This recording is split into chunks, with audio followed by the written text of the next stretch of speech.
What's going on, beer tubers? It's Eric back at you with yet another beer review, and today we're looking at a really good beer for winter. Not really. It's 24 degrees out here in Minnesota. It's cold, it's crisp, it's dry, the air sucks. It's really truly stout season.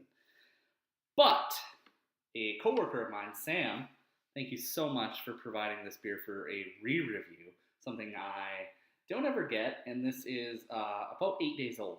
This is the one, the only, the Heady Topper. And I rarely get it. It's such a treat to get. So I feel like sharing it with pretty much every viewer out there who's not had Heady Topper or who even has, and see if it's truly different. Last time I had it was at Darkness Day in line. It was not very cold, but extremely bitter. And I'm not sure why that is or was, but I feel like, so what we're going to do today is we're going to take a look at the infamous Heady Topper, 8% double IPA out of Vermont. Really don't need to explain this one. I'm going to drink it and assess it out of the can, and then be a D-bag and pour it into the glass. So let's go ahead and get the nose on the freshly cracked 8-day-old Heady Topper. Yeah, that's got that really assertive, dank, resinous character. Just jumping out of the glass. Liquid hops, or out of the can. Wow, I get just tons and tons and tons of Simcoe, a splash of Amarillo, some of that peachy tropical notes, but really this nice piney resin sweet fruit that I want to say wasn't there last time. Last time I remember it a lot more melony and floral, but I'm going to go ahead and pre-pour out a little bit, let it kind of vaporize in the glass. But for appearance purposes, you can see this is that cloudy, really, it almost looks like it's brewed with wheat, hazy golden orange, unfiltered, as it should be. But let's go ahead and dive right into the taste of the Heady Topper.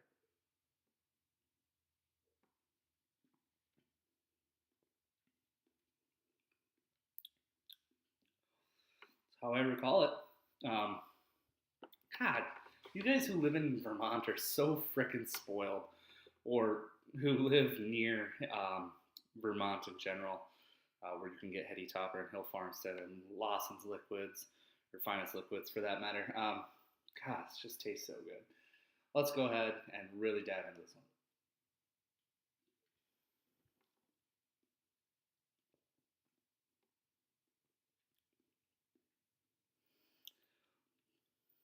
It's so balanced for seeing what this hop bill looks like.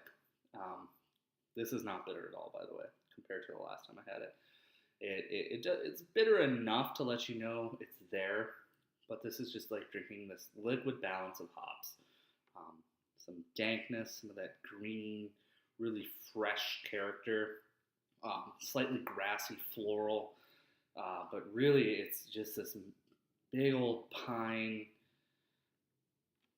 tropical notes. I don't get a lot of like citrus or lemon or grapefruit for that matter, but I do get some of those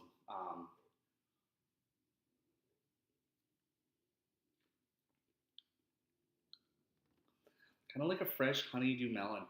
Call me crazy, but kind of get that melon note. Some peach, nectarine-ish, tangerine-ish, somewhere in that. Really nice character. And it's really quite quaffable for being 8%. So I'm enjoying this a lot more than I have ever. Sign of a good beer is a good beer burp, so excuse me for that. But it's sunny and blue skies out here. If I told you it was winter out there and there's a ton of snow, the only way you would know that is per that tree being just dead. But yeah, guys, let's go ahead and get the nose and the taste out of a glass, being a D-bag.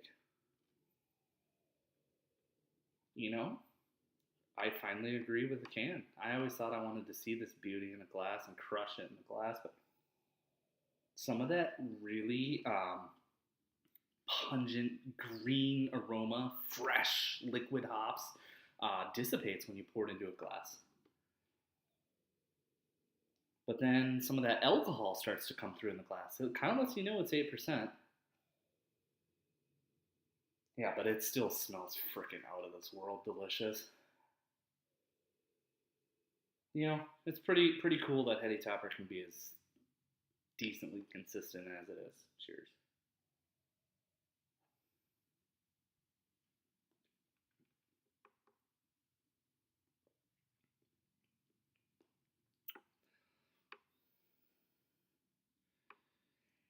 Yep, pretty mind blown again.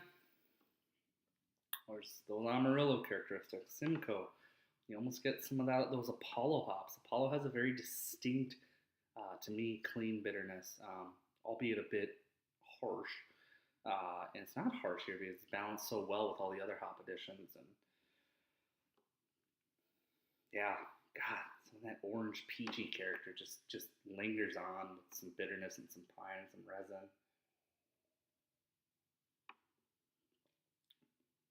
The good question is it the best beer of all time? Number one in the world.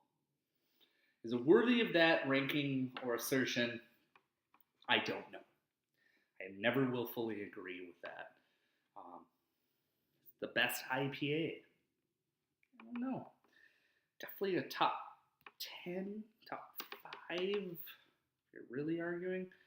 Um, Probably the best balanced IPA, or double IPA for that matter. But I don't know, guys. It's every time I have this beer, it perplexes me to think about all the delicious double IPAs I've ever had, and some of the top fives that come to mind. King Sue, Sosa's first bottling that I had, Abrasive, Lawson's Finest Liquids, Double Sunshine, Pliny the Elder, even.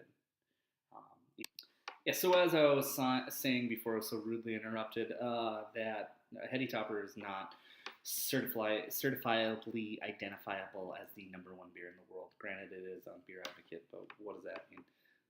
Maybe, yeah, I don't know. Ratings are all subjective, and everybody's palate is different. So that's something to remember when you watch my videos, is that my palate's a lot different. I like different things in IPAs than you may. So I don't know, guys. Keep this beer cold. Keep this in a can. I definitely like it in the can better this time around. But thank you so much, Sam, for generously sending this home with me on a Friday, November 14th, 2014. It was an absolute treat and pleasure to drink this and share this re-review with you guys. Let me know what you guys think about Heady Topper. Does it change every time you get it? Do you perplex yourself into thinking, well, what is the best beer I've ever had? Is this really worth deserving of the number one ranking?